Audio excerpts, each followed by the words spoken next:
bienvenidos al podcast de Genética y Mente, primer episodio. Vamos a ver qué se cuece aquí. Hoy tenemos un invitado brutal, una persona que admiro mucho, ha sido compañero mío de trabajo y ese es el motivo del por qué lo traigo a este primer episodio. Es Manuel Solís Moruno, es de Sevilla.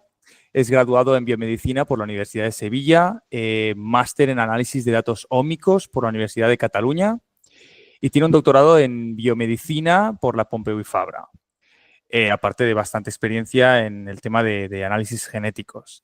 ¿Me equivoco en algo, Manuel? ¿Ves que puedo añadir algo más a tu currículum? Nada, todo bien. O sea, el repaso breve de mi experiencia académica, sí. Y nada, eso, ya después de tener el doctorado empezamos a trabajar un poco más en tema de industria, en tema de empresa privada, que es donde coincidimos nosotros. Y nada, eso. Y hasta ahora, aquí estamos. ¿Cuántos años de experiencia laboral tienes de momento? Pues hombre, en mi vida laboral dice que como 8 años y medio, pero Ostras. claro, contando también el tema del doctorado y tal. Pero puramente ya en industria y lo que viene siendo en empresas ya de análisis genético, casi 3 años. Casi No, 3 no años. llevo a 3 años todavía soy joven. Bueno, pero el doctorado ya te da cierto bagaje que otras personas no lo tienen.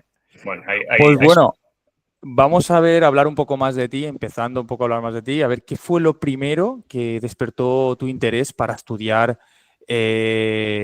bueno, biomedicina y en especial genética más tarde. Pues mira, yo desde siempre he sentido como un interés bastante grande y una atracción bastante grande por todo el tema que tenía que ver con la biología y en especial con el tema de la salud humana.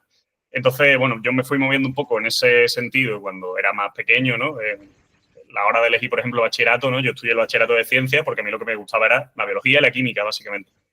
Y entonces nada, o sea, con el tiempo yo en un principio tenía en mente estudiar biología, porque era como la carrera genérica que había en el momento, ¿no? Y que me permitiría luego dar el salto hacia otras cosas. Claro, porque Y es que es donde tienes más abanico, ¿no? exactamente. Pero bueno, o sea, estando yo, creo que estaba yo en primero de bachillerato, fue cuando en Sevilla, en la Universidad de Sevilla, se crea el grado en bioquímica directamente. Y entonces ahí fue cuando dije, o sea, pues quizá bioquímica sea una opción un poco más específica que sí que se centra ya en el tema de salud humana. Y justo en segundo de bachillerato fue cuando se hizo el grado en biomedicina básica y experimental, que es lo que acabo yo estudiando, que era una cosa que me parecía como muy concreta y muy enfocada directamente, ¿no? Al tema de investigación biosanitaria. Y entonces nada, me decidí por ahí, me pareció una muy buena o una muy buena carrera, ¿no? El nombre de hecho me resultaba bastante atractivo, ¿no? Biomedicina básica y experimental. Y dije, pues nada, pues esto es justo lo que yo quiero estudiar y eso acabé estudiando. ¿Fuiste el primero en tu promoción? O No, sea, claro, ni muchísimo menos. no Ah, la quiero primera decir, promoción, sí. Sí, la sí, primera sí. promoción quería decir, Sí, disculpa. sí, sí. El primero de mi promoción, no, ni mucho No, no, menos. no, no, no, no. Bueno, podría ser, podría ser. No, pero no. En mi clase había gente, la verdad, verdaderamente Muy maravillosa, pro, ¿eh? muy pro. Sí, yo Sí, me he dado cuenta que trabajando en este mundo la gente está muy preparada y se sí, sigue sí, sí. preparando y se sigue haciendo cursos y se sigue gastando sus pelas para estudiar. Sí, sí, sí. Entonces, Manolo, tienes un perfil que combina biomedicina, bioinformática y genética. ¿Cómo se complementan todas las áreas estas en tu trabajo? O sea, o por lo menos en tu día a día. Pues realmente creo que bastante, creo que todas se abrazan mucho porque yo empiezo estudiando biomedicina, el máster sí que hago un máster un poco más bioinformático y en el doctorado utilizo herramientas bioinformáticas, tampoco no me atrevo casi a decir que yo sea bioinformático como tal, aunque sí que haya hecho labores pero bueno, o sea, el tema de la programación, los códigos y tal, siempre es algo que me ha costado un poco, Cuesta, pero bueno, cuesta, cuesta sí, bastante. sí, sí. No, Sobre o todo al sea, principio. hay gente que tiene mucha facilidad, yo no soy de esas personas, pero sí que me he peleado con todo tipo de formatos de archivos clásicos de bioinformática y demás, y hombre, alguna idea tengo. Pero eso, al final, en mi día a día, yo básicamente lo que hago son análisis de exomas, que ya entraremos un poco más en detalle, supongo, más adelante. Sí, luego eso Pero, veremos qué diferencias hay entre tipos de análisis genéticos. vale, pues para el tipo de estudios que yo analizo en mi día a día, casi el 99% del tiempo, son estudios que parten de unos archivos que se sacan de un procesamiento, bueno, para empezar, se sacan de una secuenciación en el laboratorio, pasan a un procesamiento bioinformático y entonces se analizan las variantes genéticas que se extraen de ese procesamiento bioinformático, ¿no? Ajá. Entonces, combino el conocimiento un poco ya más a nivel de genes relacionados con patología, que podría ser como la parte más biomédica, por así decirlo, con los conocimientos de bioinformática a la hora de saber los archivos a los que me estoy enfrentando, a la hora de saber si la variante que yo tengo delante es un potencial artefacto o no. Eso, supongo que también será algo que hablemos. Y eso, creo que se da bastante la mano todo y que realmente el camino que he recorrido hasta ahora tiene cierta lógica, cierta coherencia, ¿no? Digamos que no he ido pegando bandazos raros de un sitio a otro, por así decirlo, sino que todo ha sido bastante lineal, más o menos. Es un camino de los muchísimos que hay, pero sí, pero es un camino. Y una pregunta, Manolo. A ver, para que aquellos que no son científicos, que no estén en este mundo de la ciencia, ¿cómo explicarías lo que hace un genetista molecular como tú de una manera sencilla? De una manera bastante fácil. Sí, porque a o sea, veces como yo, te preguntan cosas y a veces yo no sé, a veces explicarme bien, porque hay ciertos tecnicismos que lo sé, pero no sé explicarlos.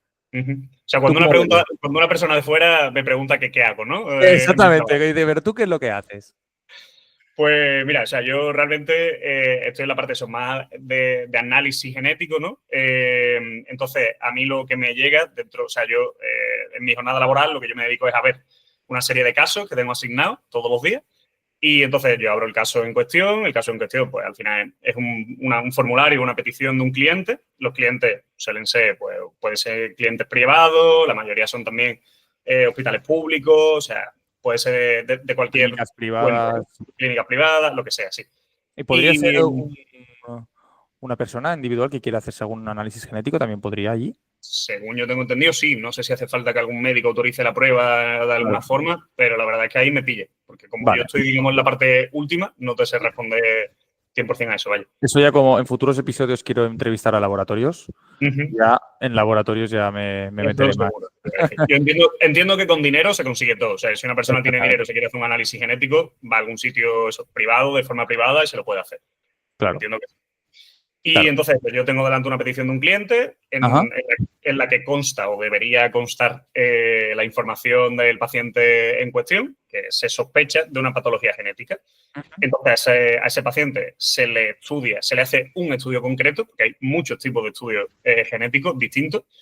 Y en mi caso personal, yo lo que analizo eso son exomas. Los exomas son, para que la gente lo entienda, o sea, la gente sí que creo que más o menos tiene en mente el concepto de genoma. Pues el exoma, digamos, que es la parte, el 2% del genoma que codifica para genes, al final. Que codifica para proteínas. Son la parte génica. Entonces, la parte como que contiene información más relevante o información que, de hecho, conocemos más. El otro 98% es información que cuesta un poco más de trabajo entender, desde luego. Y que, de hecho, en el pasado se ha llamado erróneamente ADN basura, ¿no? ADN basura, sí. Luego se da cuenta que ese ADN basura realmente no es ADN basura. Pero creo que se sigue llamando así ese término, aunque no es correcto. En sitios técnicos y demás, desde luego, cuando yo ya estudié en la facultad no se utilizaba ese término, ni mucho menos. Ah, vale. No. O sea, se sabe que tiene funciones estructurales, se sabe que tiene funciones a nivel también de activación, represión de los genes, en fin. O sea, lo que pasa es que eso que es mucho más difícil de estudiar y a día de hoy con las técnicas que tenemos conocemos mucho más esa pequeña parte del 2% que esa gran parte del 98%. Del 98%. Exacto. Así. Entonces, ese 2% codificante para proteínas es lo que llamamos el exoma. Y entonces eso, yo analizo todas las variantes genéticas que se encuentran dentro de ese exoma y al final veo si existe alguna o algunas que puedan estar explicando lo que le pasa a ese paciente. Y ya te digo, aquí tenemos patologías de cualquier tipo, o sea, patologías cardíacas, patologías a lo mejor de cierto tipo de ceguera o de pérdida auditiva. Tenemos patologías pediátricas, como por ejemplo retraso del desarrollo, autismos, epilepsias, o sea, cualquier cosa que se te ocurra puede tener una base genética y podría ser explicado por una sola variante genética, que es un poco el ideal de estos estudios, ¿no? Entonces yo analizo eso veo si hay alguna variante que pueda explicar o no lo que le está sucediendo a esta persona. Y al final lo que hago es redactar un informe y emitirlo con, oye, pues mira, hemos encontrado esto, que puede ser interesante estudiarlo un poco más, o hemos encontrado esto que claramente a lo mejor es una patología muy concreta, que se conoce muy bien el gen o los pocos genes que se asocian a ella. Digo, pues mira, esto claramente es lo que está causando lo que le está ocurriendo a esta persona, o no hemos encontrado nada con las técnicas que tenemos. Porque ya te digo, las técnicas que tenemos tienen bastantes limitaciones, ¿no? Para empezar, solo estudiamos un 2% del genoma, como digo, y luego dentro de ese 2% también hay regiones más complejas que es más difícil estudiar, genes más complejos que son más difíciles de estudiar, etcétera. Homologías. Homologías, exactamente. O sea, pseudogenes, sí. Regiones repetitivas, regiones ricas en CG. Hay bastantes limitaciones técnicas, pero bueno, yo diría que realmente con las técnicas que utilizamos a día de hoy no estamos mal. No estamos mal. Se sigue, por supuesto, investigando, se siguen creando nuevas técnicas que amplían ese 2% y que incluso estudian ya cerca de la totalidad del genoma. El problema es que, bueno, no tenemos muchas veces los conocimientos para incluso analizar todo eso. Y nada, o sea, esto es una evolución constante en el campo. En el campo, día tras día, se publican estudios nuevos, se publican metodologías nuevas y esto es Y constante más crecimiento. ahora con la inteligencia artificial, que bueno, Buen melón ese. pues melón eso. A ver, Manolo, una preguntita. A ver, has explicado así un poco a grosso modo, pero ¿podrías un poco diferenciar los tipos de análisis genéticos que hay? O sea, has explicado más o menos lo que es un exoma, lo que es un genoma. ¿Hay más tipos de análisis genéticos? Sí, hay, por ejemplo, análisis, dependiendo de la patología que se sospeche, se pueden utilizar, por ejemplo, expansiones. Si hay una persona que sospecha de una enfermedad de Huntington, por ejemplo, eso tú por exoma nunca lo vas a ver, porque la enfermedad de Huntington se asocia a un tipo de expansión concreta de un trinucleótido en un gen que es el de la huntingtina, el gen HTT. Entonces, se hacen estudios directamente focalizados a esos genes A y que esos genes, tienen sí. una metodología distinta y que, por supuesto, tienen también un coste distinto. Digamos que un exoma se hace cuando se quiere abarcar una serie de genes un poco más grande, exactamente, Exacto. y cuando se tiene una sospecha muy, muy concreta de una patología y se quiere confirmar si esa sospecha tiene una base genética que se conoce. Por ejemplo, la enfermedad de Huntington, que es la primera que Muy, se me muy ocurre. buen ejemplo. Muy buen ejemplo. A ver, ¿y en qué casos un error, ya hablando más técnicamente, en qué casos un error pequeño eh, mm, puede, puede tener una consecuencia importante? Quiero decir, ¿en qué casos eh, una serie de genes están bien, pero un gen en específico, por lo que sea, tiene algún polimorfismo, tiene algo? O sea, no sé si me explico, ¿qué puedes explicar? Sí. O sea, un error. O sea, para que nos hagamos una idea, nosotros en total en el genoma tenemos 3 millones de bases. Tres Las millones bases de son bases. cada una de las ACTGs que le puede sonar a la gente Ujú. que tenemos en todo nuestro genoma, ¿no? Entonces, eso, todos nuestros genes, toda la secuencia codificante, no codificante, todos son adenina, guanina, citosina, timina, ¿no? Sí, En diferentes organizaciones, diferentes configuraciones, etcétera, etcétera, pero son 4 letras distribuidas a lo largo de millones y millones de bases. Entonces, un solo error de un cambio de una C por una T, me lo invento, puede ser catastrófico. O sea, puede ser, o puede no ser nada. o puede no ser nada, efectivamente. Claro, O es que sea, dependiendo de pero dónde claro, esté, claro, a la pregunta de cómo de malo puede ser terrible, puede ser nefasto. O sea, puede ser que incluso no se llegue a desarrollar un feto, o puede ser que te dé cáncer en un futuro, o puede ser que nazcas con una patología muy concreta, como por ejemplo se me ocurre una condroplasia. Una condroplasia es un cambio en el gen FGFR3. O sea, hay varios cambios descritos, ¿no? Pero uno solo de esos cambios, un cambio de una A por una T en ese gen, puede hacer que nazcas con una condroplasia. Y por otro lado, lo que tú decías, pueden ser variantes polimórficas que se llaman, que son variantes que son comunes en población sana, que puede tener, pues no sé, el 30% de la población europea. ¿Y ajá, esa variante se asocia a algo? Pues no, es una variación normal dentro del genoma. Entonces, eso, el cambio de una sola letra puede ser desde absolutamente inocuo hasta totalmente catastrófico. ya ves, ya ves. ¿Y tú esto cómo? ¿cómo lo explicas? A ver, ¿qué tipos de cambios hay qué tipos de cambios, qué tipos de mutaciones puede haber en esos genes? Me estoy hablando de qué tipo de variantes puede haber. Así, a grosso modo, si podrías explicar lo que son las missense, un splicing, un stop. Ujú. No sé, Vale, sí, a ver, podría. es una pregunta un poco más técnica, pero sí que creo que puede ser A grosso interesante. modo, ¿eh? A grosso modo. Sí, sí, Este es el sí. primer episodio, tampoco quiero yo que Sí, sí, nos sí. Pues mira, explayemos un a la montón gente, ¿no? aquí. Bueno, pues vamos a decir que eso, que las variantes genéticas se pueden clasificar en función del impacto potencial que tienen sobre la proteína que ese gen codifica, ¿no? O sea, Ajá, hablaba antes de que eso, de que el exoma es un 2% de todo nuestro genoma, que es lo que da lugar a proteínas. sí. Entonces, digamos que los cambios siempre se tienen en cuenta con respecto a la proteína que ese gen produce al final. Entonces, los cambios más evidentemente problemáticos, por así decirlo, son los cambios que se llaman de pérdida de función. Que es que dentro de ese gen exista una alteración, existe una variante, que lo que haga sea que en última instancia no se produzca la proteína No se produce la directamente. proteína.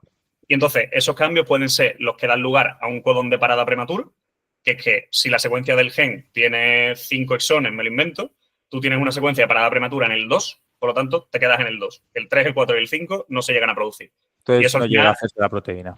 exactamente, muchas veces eso, ni siquiera se producen el 1 y el 2, sino que hay mecanismos celulares que evitan que se generen proteínas aberrantes, y entonces eso la célula lo elimina directamente. Entonces, existen ese tipo de variantes, las de pérdida de función que se llaman, que hay otros tipos, no solo el de la introducción de un codón de parada prematuro, pero bueno, nos sirve de ejemplo. Después están las variantes que cambian el aminoácido que codifica. O sea, esto, además entraríamos ahora a hablar un poco de código genético, ¿no?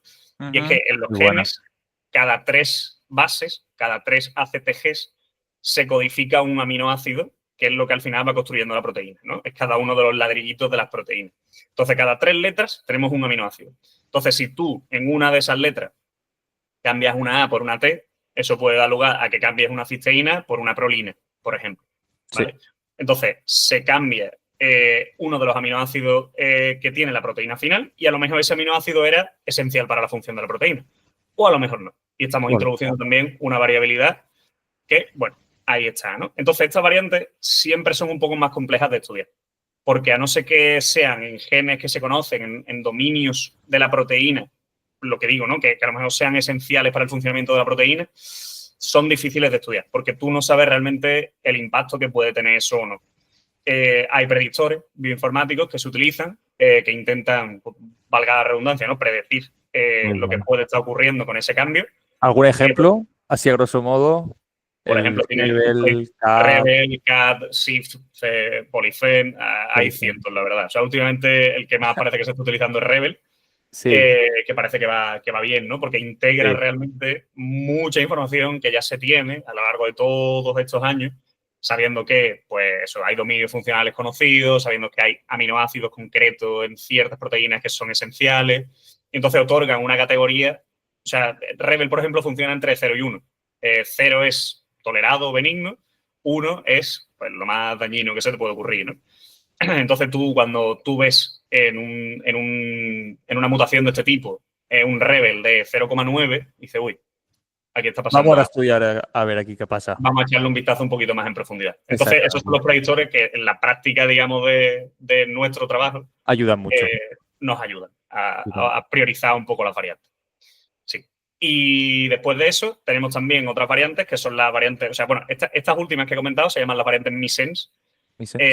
Y las últimas que quería comentar son las variantes sinónimas, que son las que tú cambias una letra, pero no cambia el aminoácido. O sea, por ejemplo, tú tienes una A en un sitio, lo cambias por una T, voy a poner el mismo ejemplo, y a lo mejor esos 3 nucleótidos que tú tenías, AAT, codifican prolina, y TAT codifican también prolina. Me lo estoy inventando, probablemente no sea así, pero bueno, No, no, creo que no se pasa entiende nada. un Es un poco el buen ejemplo, ¿no? ejemplo. Creo que se entiende el ejemplo. Entonces, Sí. estos cambios siempre se han considerado benignos también tradicionalmente, ¿no? Porque, claro, o sea, tú no cambias la secuencia de la proteína, por lo tanto no estás cambiando nada. Pero esto no es del todo así. O sea, se han visto cambios sinónimos que, para empezar, pueden alterar el splicing, que eso es otra cosa también que creo que, bueno, si quieres nos metemos un poco más. Y luego Ahora también hay miramos. Vale, luego también hay otros cambios sinónimos que lo que hacen es que alteran incluso la velocidad de incorporación de los aminoácidos a la proteína a la hora de el ensamblado de esa proteína y también pueden provocar enfermedad. Pero claro, esto, por supuesto, es mucho más complejo de estudiar. Sí, de lo que... Y, sí.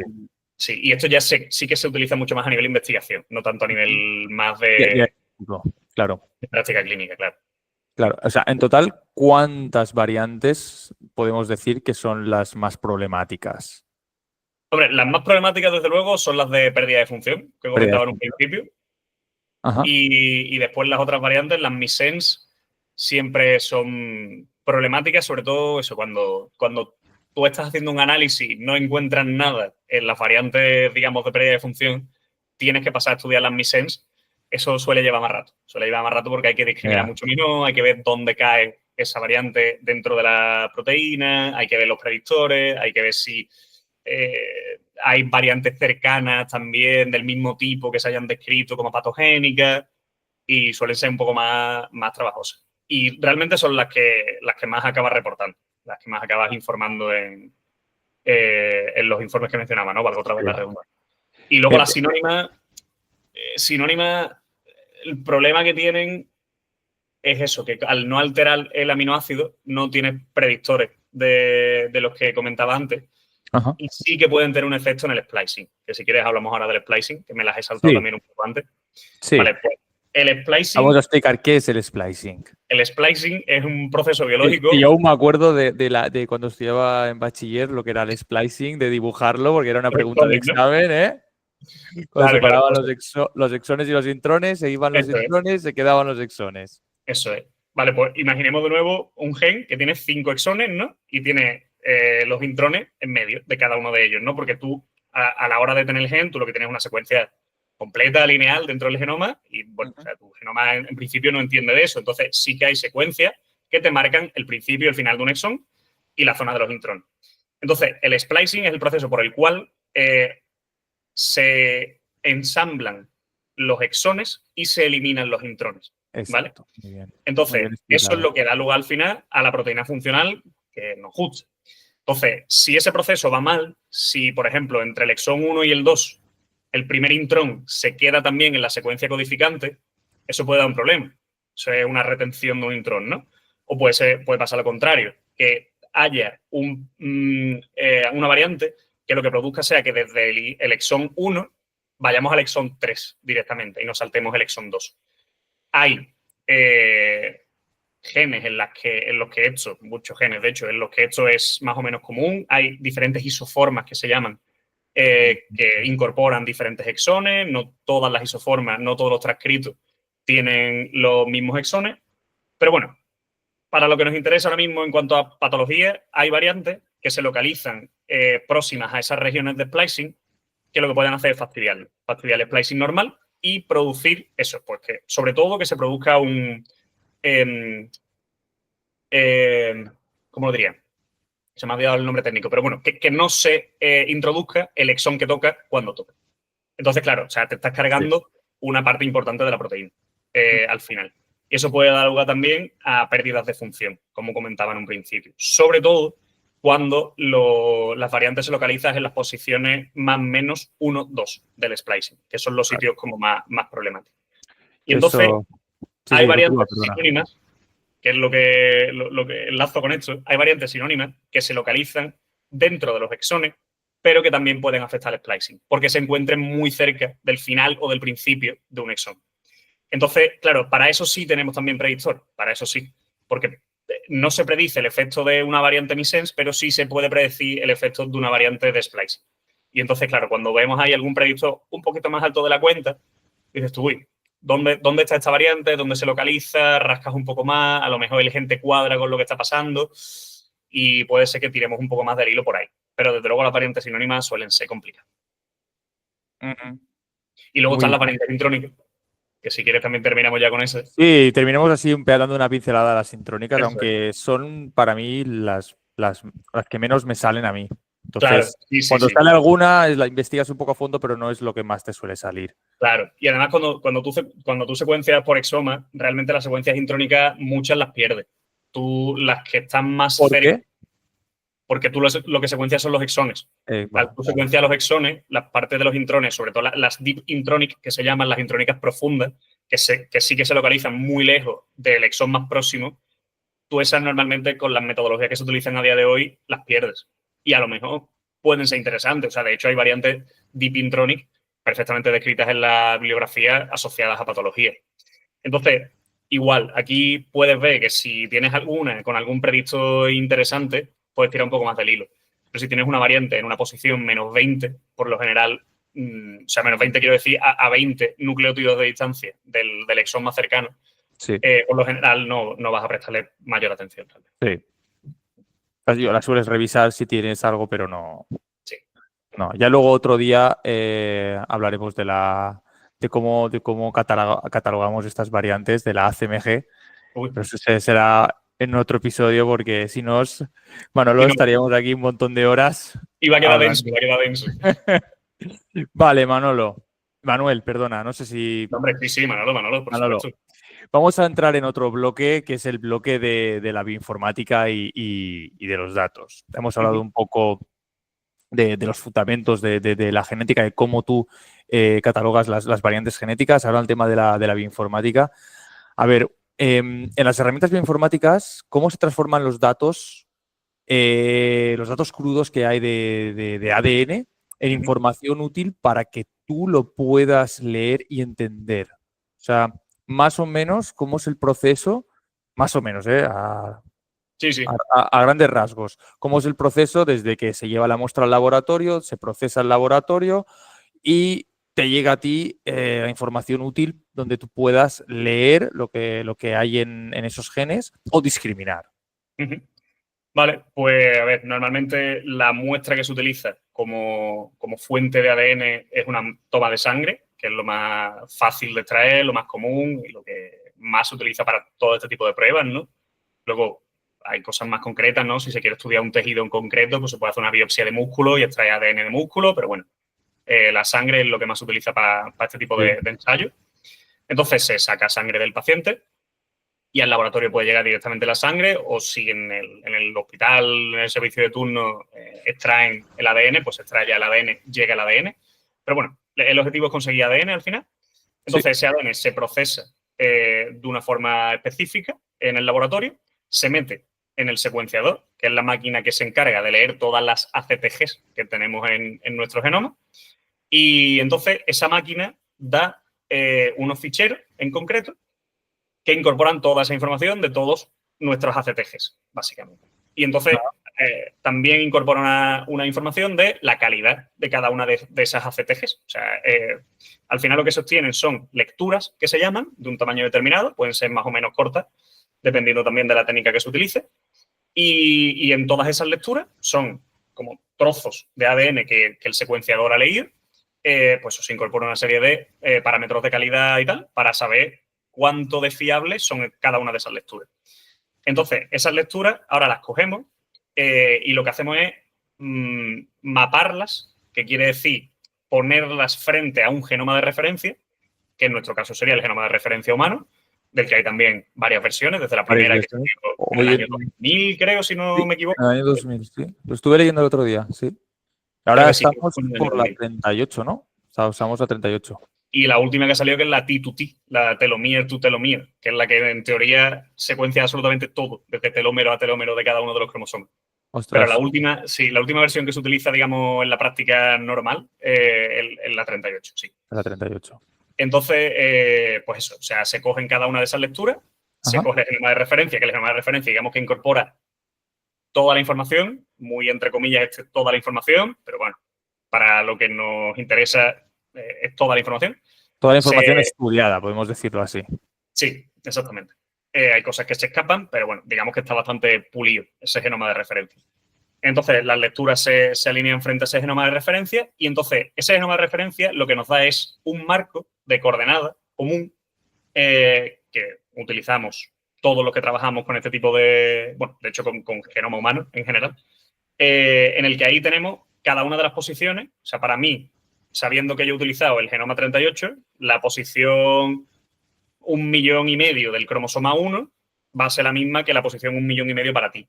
Entonces, En función de eso, yo ya tengo ordenadito toda mi información y tengo esas coordenadas en común.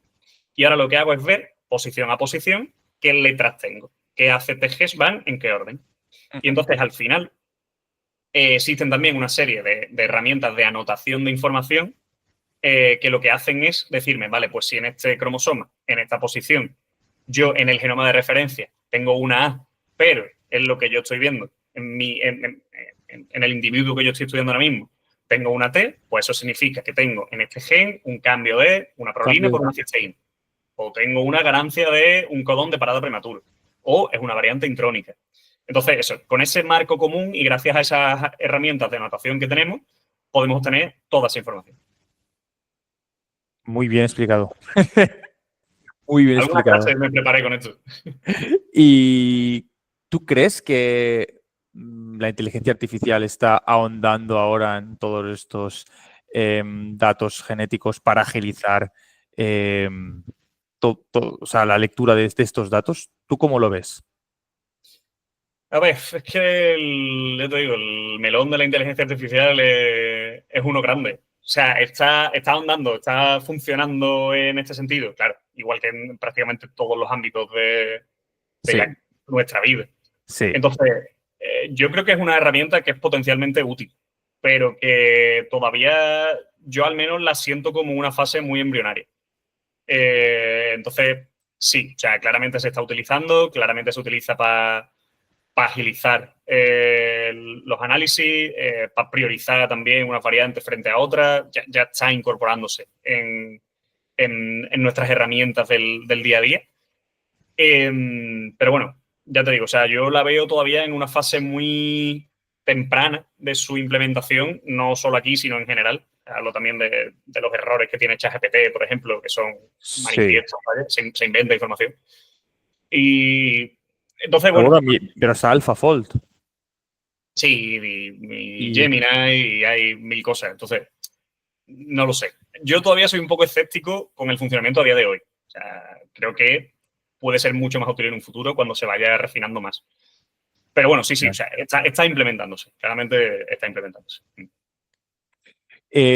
A ver, entonces, cuando se genera esta cantidad de información y tú le das ciertos parámetros de calidad para decir esto está bien, esto no, ¿cuándo discriminas una muestra por los parámetros de calidad? ¿Qué parámetros de calidad es los que tiene que tener a grosso modo? Tampoco vamos a entrar en detalle, pero ¿qué parámetros de calidad tiene que tener una muestra para pasar e ir a análisis?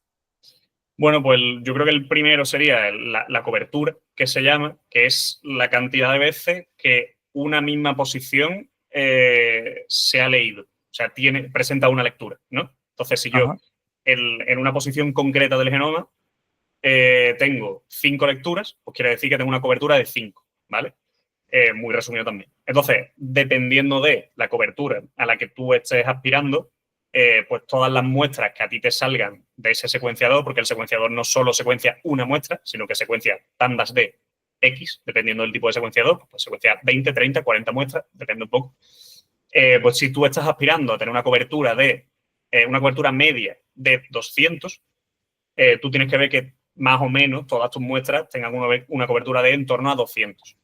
Y, insisto, de media, porque no todas las posiciones están cubiertas 200 veces, sino que habrá algunas que estarán cubiertas 400 y otras que sepamos que por las limitaciones de la técnica no se cubren. Pero bueno, más o menos eso. Y luego también hay una serie de parámetros de calidad internos, como la uniformidad de la muestra, como el contenido en GC, etcétera, etcétera, que también nos permiten ver si, por lo que sea, pues una muestra ha fallado y a lo mejor hay que tirar un poquito más para atrás. Y si resulta que nos han dado ADN, pues a lo mejor era un ADN que no era de buena calidad o ha pasado algo en el proceso de extracción de ADN y hay que pedir nueva muestra al cliente. Entonces, bueno, sí, existen una serie de parámetros de calidad internos que nos dicen, vale, esto está todo bien, adelante con el análisis o cuidado con esto porque aquí está fallando, hay que repetir de algún modo la secuenciación porque esta muestra no es apta para análisis. Y de hecho, cuando tú analizas una muestra que no es apta para análisis, enseguida te das cuenta de que ves una cantidad de cosas que no son normales, que no están bien. Claro. Cuando ya tienes un poco hecho el ojo. ¿Te suele pasar con muestras que llegan con saliva? Que la saliva precisamente sí, es una muestra un poco compleja a veces. Lo ideal, desde luego, siempre es tener sangre para este tipo de estudios y extraer el ADN de la sangre en el mismo laboratorio en el que se va a secuenciar. Si no, que manden ADN extraído de sangre, es lo suyo. Ya. Y la saliva, lo que tiene es que es mucho más fácil, claro, es un tejido mucho más fácil, ¿no? Simplemente con un poco de, con un frotting, ¿no? De la mucosa Sí. oral, consigues ADN. En principio son muestras que deben salir bien, pero bueno, o sea, frente a sangre, desde luego, por lo general, la calidad es un poco peor. Pero vaya, deberían ser analizables y todo va bien. Claro. El tema está en el tiempo, ¿no? Desde que se sacan la muestra hasta que llega al laboratorio no debe pasar más de 24 horas. El tema de refrigeración también es importante. Sí. Y es un... Me consta que cada vez hay más kits que preservan bastante bien la muestra. Pero bueno, ya te digo eso. Creo que lo ideal a día de hoy sigue siendo una extracción de sangre y extracción de sangre y cuanto antes al secuenciador. sí. Vale, Manolo, pues vamos a hablar de avances. Ujú. Avances, que ya hemos hablado un poco del tema de la inteligencia artificial, que bueno, esto nos ha tocado vivirlo en nuestra época y es un boom. La verdad es que, como dices tú, sí que es verdad que aún está un poco en pañales, porque ChatGPT tiene un montón de errores, pero yo creo que esto es exponencial. Dentro de unos pocos años, Seguro. o sea, tú te acuerdas hace, cuando nosotros éramos muy jovencitos, hace 20 años, tener un smartphone, tener un ordenador en tu bolsillo era una locura y hoy en día es lo más normal del mundo. Sí, sí, sí. O sea, ¿Sabes? claramente se va a integrar en nuestra vida más de lo que ya está integrado, que es bastante. Pero sí, Sí. sí. Yo estoy de acuerdo en que va adelante esto, sí. Entonces, así también preguntarte, ¿qué avances recientes en genética crees que revolucionarán la medicina en los próximos años? ¿Qué crees tú que habrá? ¿Y cómo era cuando tú empezaste a estudiar? O sea, es un poco la pregunta que te he hecho anteriormente. ¿Cómo era cuando tú empezaste a estudiar todo el tema de genética, todo el tema de pruebas de laboratorio, a cómo es ahora? Ujú. Son dos Vale. preguntas ahí compuestas, Sí, ¿eh? sí, sí. A ver, empezando por la segunda, que creo que es más fácil, yo creo que era bastante parecido. O sea, yo creo que mi recorrido todavía no ha sido tan grande como para que cambie tanto.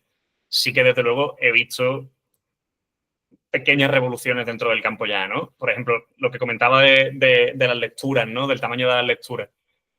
Cuando yo empezaba, solamente, o bueno, el líder hegemónico era una compañía estadounidense que se llama Illumina, que de hecho, bueno, yo creo que sigue siendo el líder hegemónico, Sigue siendo la así. verdad.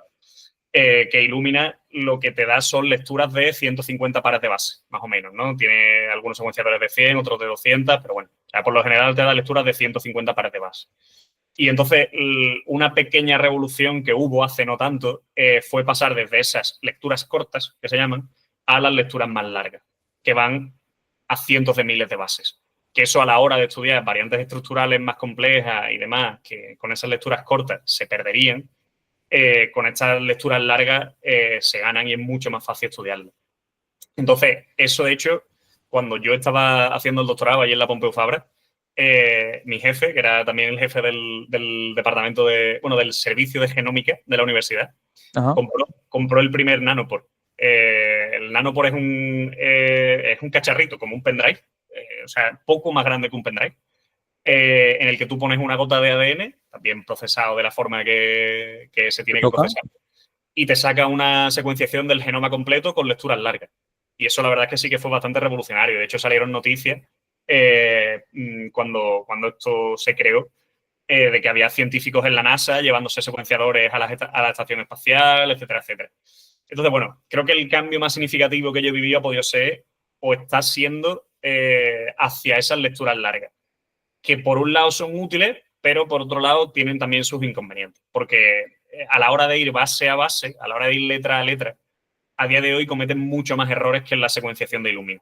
Que la secuenciación de Illumina es muy limpia, tiene muy pocos errores. O sea, cuando tú ves una variante con una buena calidad, que el sistema te dice, oye, esta variante tiene buena calidad, ¿Ha salido bien? Ujú. ha salido bien, tú la ves en un visor de secuencias que tenemos y tú te la crees 100%. O sea, y de hecho se ha comprobado que todas esas variantes que arrojan buenos parámetros de calidad, el 100% se validan por otra técnica. O sea, que no son errores, son variantes reales.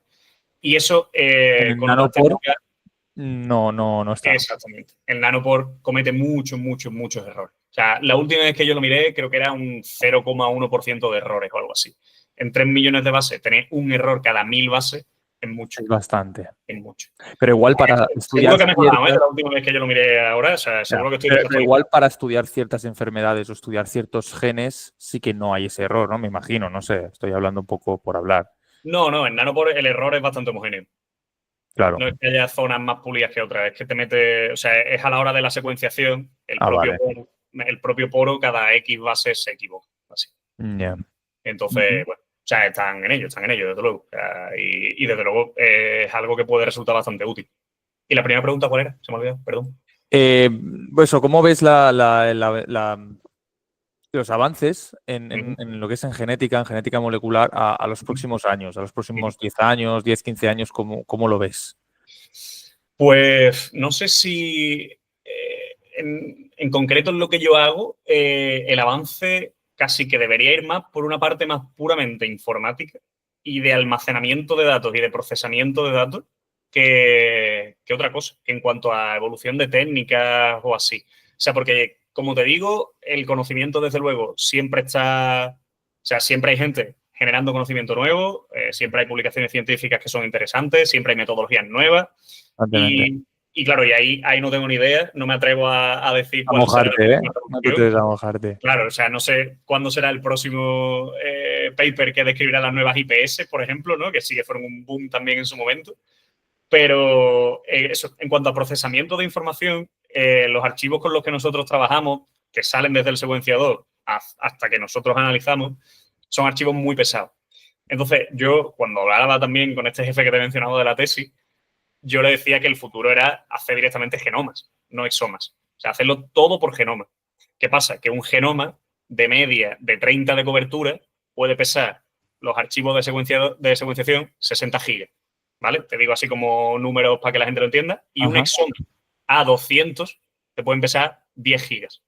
Entonces, claro, si tú quieres tener una cobertura más o menos alta en un genoma, vas a ocupar muchísima información. Y además, claro, todos estos pasos se van sumando, porque tú sacas un archivo primero del secuenciador, pero lo conviertes en otro y luego lo conviertes en otro, porque como decía, lo mapo primero a un genoma de referencia, luego le incorporo información acerca de las variantes que están ahí. Entonces, tú vas sumando cantidades cantidades de datos brutos. Y claro, o sea, Todos esos datos al final pesan. realmente, claro, cuando tú estás trabajando con miles de pacientes todos los días, o sea, imaginaos la cantidad de teras y de petas que se pueden generar. Entonces, yo creo que la próxima gran revolución también va a ser más informática que otra cosa. Y una forma más óptima de comprimir esos datos para que no ocupen tanto. Sí, o de Sería... comprimirlo o de algunos sistemas que sean capaces de almacenar de forma, no sé, de forma más rápida, de gestionar de forma más rápida toda esta información, que no sea tan caro el almacenaje de esta información, porque es verdad que, o sea, cuando tú utilizas supercomputadores también y tal, tú pagas por lo que tú vas almacenando ahí. O sea, todo ese espacio físico cuesta dinero. Entonces, claro, o sea, yo creo que algo tiene que haber en ese sentido, que en el futuro sea mucho más fácil de procesar todo esto y de gestionar toda esta información que lo que es ahora. Porque ahora es bastante... Realmente, a veces te diría que es un poco un quebradero de cabeza. Con los exomas es más sencillo y está más conseguido todo, pero yo, si en un futuro se consigue abaratar costes de la secuenciación por genoma y del almacenado y el procesado de esos datos, yo creo que vamos a ir en esa dirección. Puede ser que me equivoque. Sí, sí. Tienes, o sea, la verdad es que no había caído en ese tema, pero ahora pensándolo es que tienes toda la razón. Porque a veces tardas un montón en mover todos esos archivos que pesan una barbaridad. Sí. Y es verdad, si se agilizara eso, resultaría mucho más fácil trabajar. Sí. Y da el salto de los exomas a los genomas. O sea, es que los genomas son mejor. O sea, los genomas incluyen la información de los exomas más toda la parte no codificante. Y a la hora de la verdad también son más homogéneos a la hora de de la secuencia no es igual que fragmentar nuestro ADN para quedarte solo con el 2%, sino que tú secuencias todo lo que hay. Entonces, eso al final acaba siendo todo mucho más limpio y tienes más información. Es más limpio, tienes más información. ¿Qué pasa? Que es mucho más costoso y luego el tema del almacenado de los datos y demás y del procesado de los datos es más lento, más espacioso. Sí. Me parece que era Inglaterra, lo leí hace tiempo, me parece que era Inglaterra el que estaba haciendo ya el proyecto, o lo había terminado, no sé, de hacer 50 millones de pacientes analizados por genoma. 50 millones. Sí, creo, ¿eh? Estoy hablando, pero igual se me ha ido la olla y digo una barbaridad, ¿eh? Esto, por favor, a los que estáis escuchándolo, buscadlo. Pero me parece que era Inglaterra que ya desde pequeños, desde bebés, estaban haciendo una secuenciación a todos por tema estadísticos y de datos para saber. Porque esto es otro melón, que es la ética en La los ética, análisis. eso te iba a decir. A ver, Al final de mi tesis hay un parrafito dedicado a la ética también. sí, sí, sí. A ver, Manolo, ¿dónde trazamos la línea entre usar la genética para curar enfermedades o para dar diagnósticos o cuándo podemos usar la genética para, entre comillas, mejorar unas características? A ver si qué me Estamos hablando puedes decir al de respecto. eugenesia.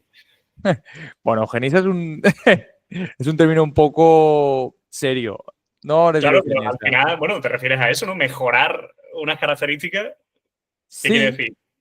no sé, por ejemplo, en el trasplante, la implantación de óvulos, el seleccionar no solamente aquellos que no tienen la enfermedad, sino igual aquellos que tienen algo más.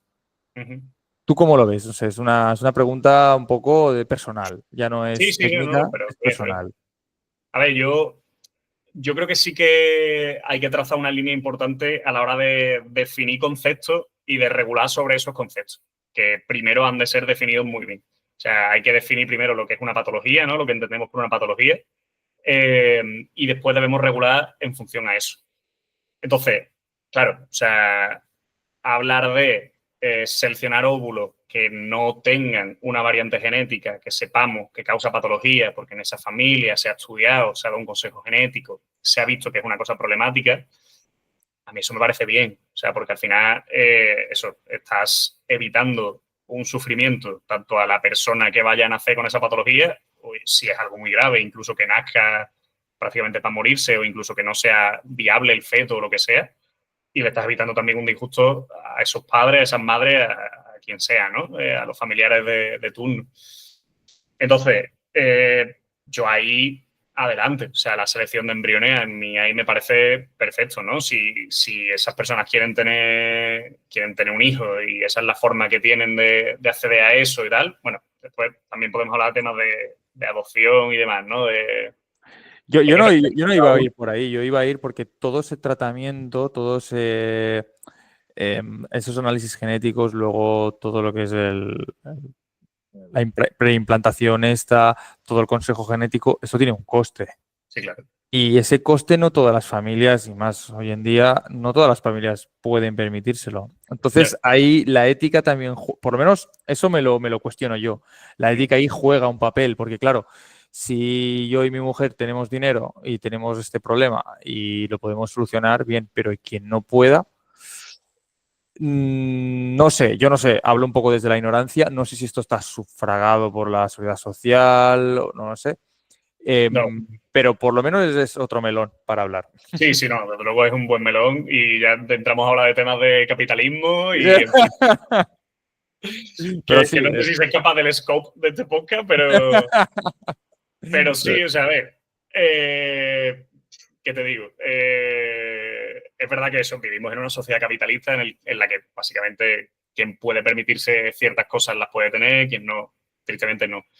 Entonces, o sea, yéndonos a lo puramente biológico, ¿no? Sin entrar en el tema capital y económico, a mí eso, el tema de la selección de embriones me parece bien. El tema ya de seleccionar el embrión que tenga los ojos azules, porque tú quieres que te salga el niño con los ojos azules, ¿no? Que es como el ejemplo clásico también que se pone en este tipo de cosas, también no me parece. O sea, creo que eso, que debemos definir ciertos conceptos de forma muy clara. Eso, que es una patología, que es tal, que es cual, que es eugenesia, que entra dentro de eugenesia y regular en función a eso. O sea, y tener unas leyes, eso, que sean claras en ese sentido, ¿no? Y que no permitan que se hagan ciertas cosas.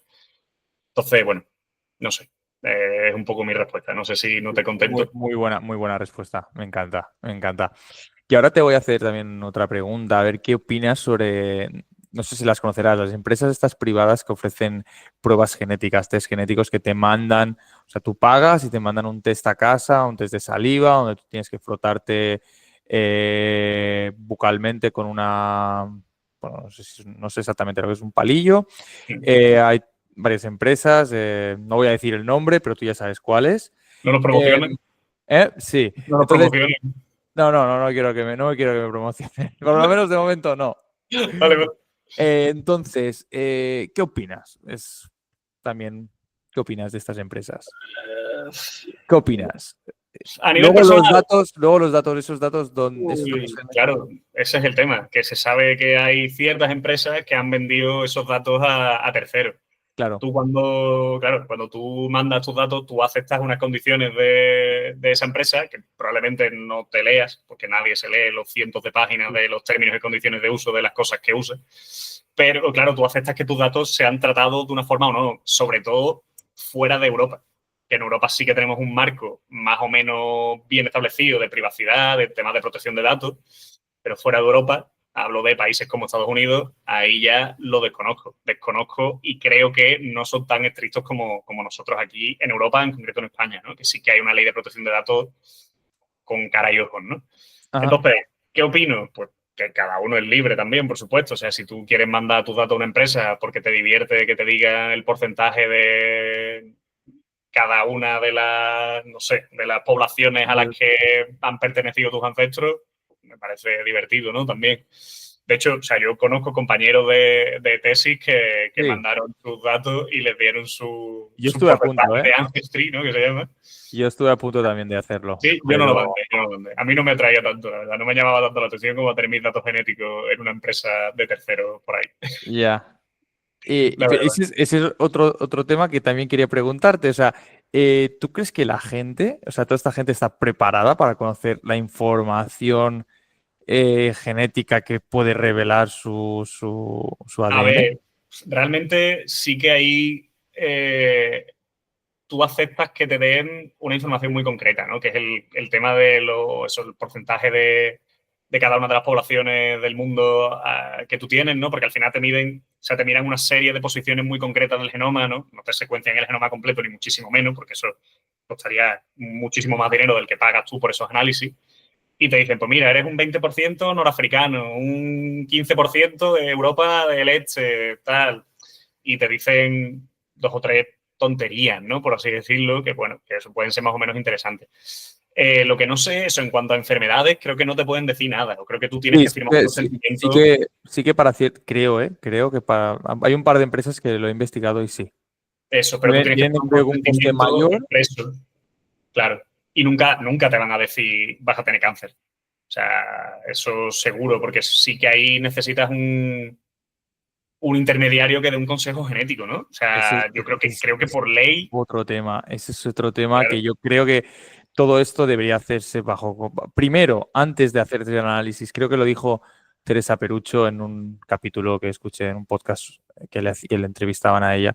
Y decía que tiene que haber previamente un consejo, o sea, un consejo no, un asesoramiento genético antes de hacerse el análisis genético y luego otro, porque pueden haber ahí eh, puedes tener ahí, que ya lo hablaremos en otros episodios, de, de alguna variante de significado incierto. O sea, quiere decir que aún no se ha estudiado lo suficiente para catalogarla, si puede ser patológica o no, y que puede ser predispuesto exactamente lo que dices tú, a padecer una enfermedad o un cáncer o lo que sea.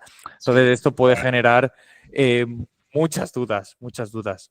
Claro, o sea, es que yo qué sé, cuando una persona cualquiera le dan algún tipo de información en el médico, le sale una analítica, un parámetro un poco alterado, una proteína C reactiva alta, ¿no? Una PCR alta, oye, me ha salido en la analítica esto, se mete en Google, claro, le salen, pues yo qué sé, eso es un síntoma de Cáncer, inflamación, no sé dos qué más. cáncer. Claro, el número 15 es cáncer y dices, pues ya está, pues me estoy muriendo. Entonces, claro, hay que ser un poco menos dramático con esas cosas, ¿no? Y esperar a que un profesional sea el que te dé la información como te la tiene que dar porque es el que sabe. Entonces, eso, a nivel simplemente de divertimento y tal, pues bueno, eso, allá cada uno. Me parece bien que cada uno lo haga. Lo que no me parece también es lo que esas empresas puedan hacer con esa información genética. Ya. Sí, yo estoy totalmente de acuerdo contigo. Pues bueno, Manolo, vamos llegando al fin del podcast. Te voy a hacer otra preguntita. ¿Qué invitado estaría, o sea, a ti te gustaría que entrevistase a futuros? No sé, ¿qué persona crees que estás pensando ahora mismo? Hostia, esta persona estaría bien que lo trajeras al podcast. ¿Te gustaría nombrarlo o me lo dices luego, fuera de cámaras? No sé. Bueno, o sea, a mí no me importa. Se me han ocurrido un par de nombres, de hecho, a bote Sí, pronto, que son sí, un par de personas que admiro bastante.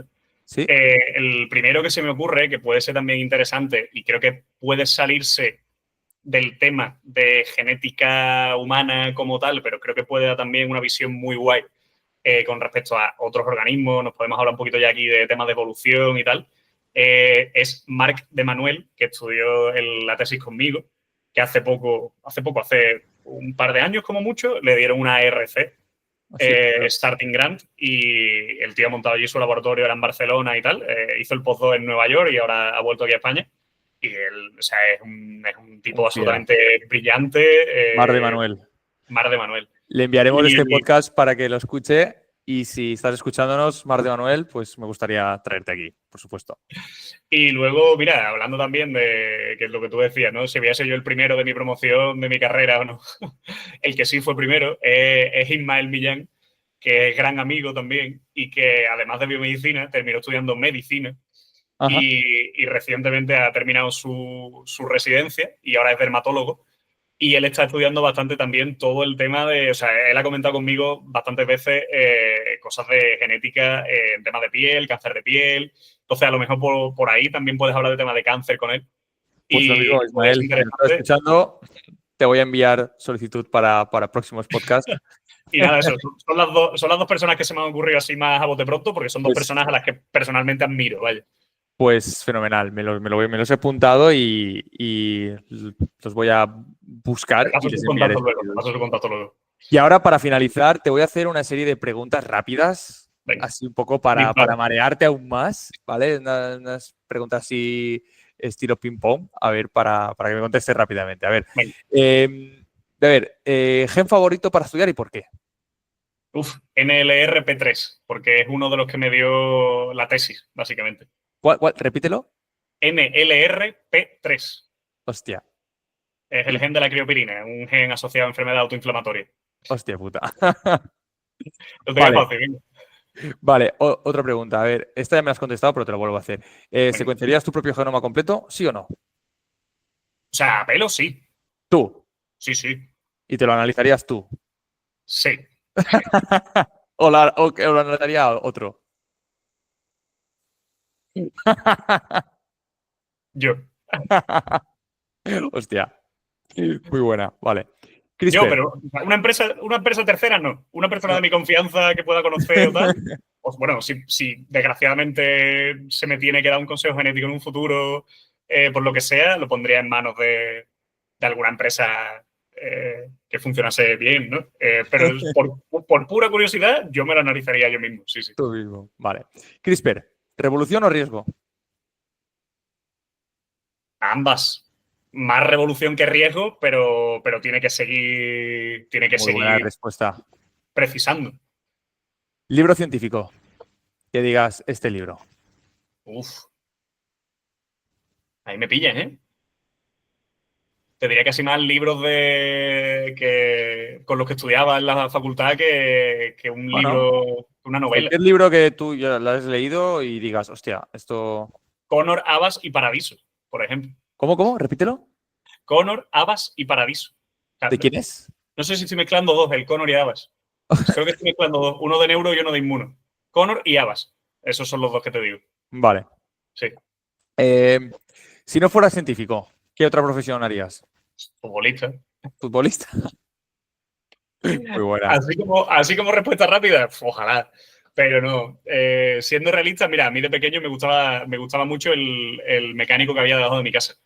Hostia, Y me flipaba el tema de los coches, lo veía allí trabajar con los coches todo el día y tal, y era algo que me gustaba. Luego, a la hora de la verdad, tampoco me veo trabajando de mecánico. Pero si no fuese científico, ¿qué sería? No sé, todavía el camino de profesor de universidad está ahí. No es algo que me disgustase, por ejemplo. ajá. ¿Qué te resulta más fascinante, el cerebro humano o el genoma humano? Uf, Melón, melón, ¿eh? sí. Manolo, que esto es rápido. Creo que, conociendo un poco más el genoma, te voy a decir el cerebro. Ah, muy bien, muy bien. Em, a ver, la mayor ventaja de la medicina personalizada en una palabra. O en dos. Precisión. Muy buena. Yo iba a decirte IA, pero bueno. Vale, otra pregunta que ya me has contestado antes, pero te la voy a preguntar otra vez. La pregunta que más veces te han hecho tus amigos sobre genética. Sobre genética es qué hago exactamente. O sea, Sí, no es sobre genética, es sobre mi trabajo, qué hago. ¿qué ¿A es qué lo me que dedico? haces tú? Vale, vale, es verdad. Me has contestado. Vale, sí. Un avance científico que te gustaría ver en tu vida. La vacuna contra el virus de la inmunodeficiencia humana. Bueno, yo he leído muchos artículos como que ya está curado eso, ¿eh? Sí que es Bueno, verdad pero que yo quiero ver la vacuna. Yo quiero una vacuna, una vacuna. O sea, que se ponga a los adolescentes o a los niños antes de. preventivamente. Antes que curación, prevención, sí. Muy buena esa. Y de ahí tirando de vacunas en general, es un mundo del tema de la inmunología que me fascina. Espero que no nos escuche un antivacunas porque es Pues lo siento mucho. Mal podcast. mal podcast para un antivacunas. A ver, y para finalizar, un consejo que le darías a un estudiante que quiere dedicarse al mundo de la genética. Pues que no, o sea, si de verdad se quiere dedicar a este mundo, que no desespere. Que al final esto, como todo un poco, realmente es una carrera de fondo, ¿no? Y que yo Que creo que se nunca dejas acaba de encontrando formarte, el camino. también hay que decirlo. ¿El qué? Que nunca dejas de formarte. Claro, nunca te dejas de formarte, por supuesto. No es una carrera de fondo porque es verdad que no hay ninguna meta. O sea, al final sí que es verdad que es un continuo. Es un continuo. Pero sí, que alguien que quiere estudiar genética, que siga el camino. El camino, realmente hay muchos caminos que pueden llevar al mismo sitio también. Elegir una carrera, un máster más o menos del campo y que vaya adelante. Y que aprenda inglés. Ah, Importantísimo. bueno, también. Sí, eso es importante. Eso es Porque importante. toda la documentación de la Sí, bueno, ciencia está en inglés. O la sea, literatura científica es en inglés, claro, por así supuesto. que Sí, sí, tienes que aprender inglés sí o sí. sí, sí, sí. Pues nada, hemos terminado el primer podcast. Manolo, muchísimas gracias. Ha sido Nada, un un placer, honor. gracias a ti. Un Ha honor sido un estar aquí honor. en el primer capítulo. Ha sido un honor que estar en el primer episodio. Yo la verdad es que cuando pensé en hacer el podcast, la primera persona que se me vino a la mente fuiste tú, Me halaga porque mucho. aparte de la amistad que tengo contigo, sé que eres un gran profesional y sé que seguirás formándote y espero que igual en futuros episodios o en futuras temporadas, por supuesto me gustaría entrevistarte otra vez, incluso hacer una tertulia con varios hablando de algún tema especial de genética, algún tipo de enfermedad y me gustaría que seas un invitado más, por supuesto. Pues Así que encantado, encantado. en este podcast de Genética y Mente, esta es tu casa. Pues muchísimas gracias, tío, de verdad. Ha sido un placer y un orgullo eso, estrenar este podcast contigo y nada, y esperemos que tenga mucho éxito, de verdad. Pues nada, nos despedimos. Bueno, lo de siempre. El me gusta, darle a la campanita, todas esas cosas que se dicen. Haced lo que queráis. Muchas gracias por escucharnos y nos vemos.